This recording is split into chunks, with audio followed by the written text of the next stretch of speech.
ঈশ্বর এক এবং অদ্বিতীয়, যার এক ছাড়া দুই নাই, এ সম্বন্ধে জগৎগুরু শঙ্করাচার্য মুক্তকণ্ঠে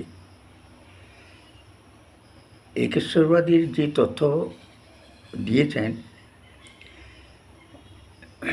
আজ পর্যন্ত কোনো দার্শনিক একে খণ্ডন করতে পারেনি। 6 জন দার্শনিক রয়েছে ষড়দর্শন আমাদের, তার মধ্যে শঙ্করাচার্যের অদ্বৈতবাদ দর্শন। এখানে সম্পূর্ণরূপে একাত্মবাদীর কথাই উল্লেখ রয়েছে যে ব্রহ্ম বা পরমাত্মা এক এবং অদ্বিতীয়। সেই সূত্রে তিনি ব্যাখ্যা দিয়েছেন।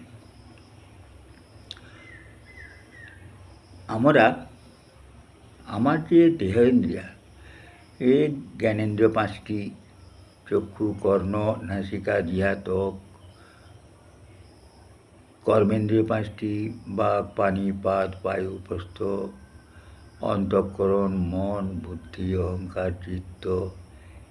আমরা জন্মলগ্ন থেকে এগুলা নিজের বলে ভাবছি,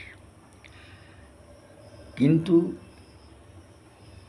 আমাদের এর থেকে বেরিয়ে সেই যে ব্রহ্ম বা পরমাত্মা, যে আমার আপনার সৃষ্ট সর্বভূতে বিদ্যমান, তাকে জানতে গেলে আমাদের এই বহির্মুখী মনকে অন্তর্মুখী করতে হবে।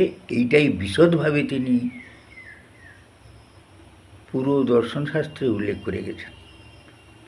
আমি দেহ নেই, আমি ইন্দ্রিয় নেই, আমি চক্ষুকর্ণাদি ইন্দ্রিয় নেই, আমি সেই শুদ্ধ বুদ্ধ মুক্ত আত্মা, অনামী, অরূপ, অক্লেদ, নিশ্চয়। এটা জানতে হবে। এটা না জেনে ব্রহ্মের উপাসনা করা মুশকিল। বহিরিন্দ্রিয়ে আমরা সবসময় লিপ্ত রয়েছি, বাহ্য জগতে আমরা লিপ্ত রয়েছি, বিষয় থেকে বিষয়ান্তরে যাচ্ছি। তাহলে আমরা একেশ্বরবাদে কেন যাব? কী করে যাব? যেতে পারবো না কোনো দিন, কস্মিন কালেও নয়। যেতে হলে আমাদের এই জিনিসগুলো ত্যাগ করতে হবে। ত্যাগ মানে কি ছেড়ে দেবো? তা নয়। এর থেকে আমাদের মনটা ফিরিয়ে অন্তর্মুখী করতে হবে। শুদ্ধ বুদ্ধির দ্বারা অন্তর্গুহায় তিনি যে অবস্থান করছেন, সে বিষয়ে আমাদের জানতে হবে।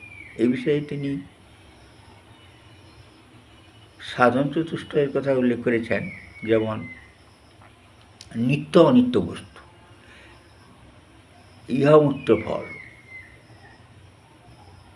মুমুক্ষা, সদ্গুরুর সহায়। এই 4টি বিষয়ের উপর তিনি খুবই জোর দিয়েছেন। নিত্য অনিত্য, এই জগৎ সংসার একমাত্র ব্রহ্ম যে সত্য বস্তু, নিত্য বস্তু, একথা নিজেকে দৃঢ়ভাবে নিশ্চয়াত্মিকা বুদ্ধিতে নিজেকে ধারণ করতে হবে। আর সমস্ত জাগতিক সৃষ্ট দৃশ্য সমস্ত বস্তুই যে অনিত্য, আজ আছে কাল নাই, থাকবে না, পরিবর্তন হবে। এই পরিবর্তনই হচ্ছে সংসার। আর এই পরিবর্তনের মাঝে আমরা বিষয়োন্মুখ হয়েছি। বিষয় বলতে রূপ, রস, শব্দ, গন্ধ, স্পর্শ, এই যে আকৃষ্ট ইন্দ্রিয়াদি আমাদের এই বিষয়গুলিতে যে আকৃষ্টকে আমাকে, আমাদের সকলকে বিপদগামী করছে, মৃত্যুর মুখে নিয়েছে। তার ফলে আমরা পঞ্চত্ব প্রাপ্ত হই। কী করে এই জন্ম মৃত্যুর হাত এড়িয়ে পুনর্জন্ম রহিত অবস্থায় ব্রহ্মের লীন হব? এই শঙ্করাচার্যের সার কথা এটাই বুঝে নিতে হবে। আমি যোগানন্দ অল্প কথায় এইটুকু বললাম। ওম তৎসৎ। ওম।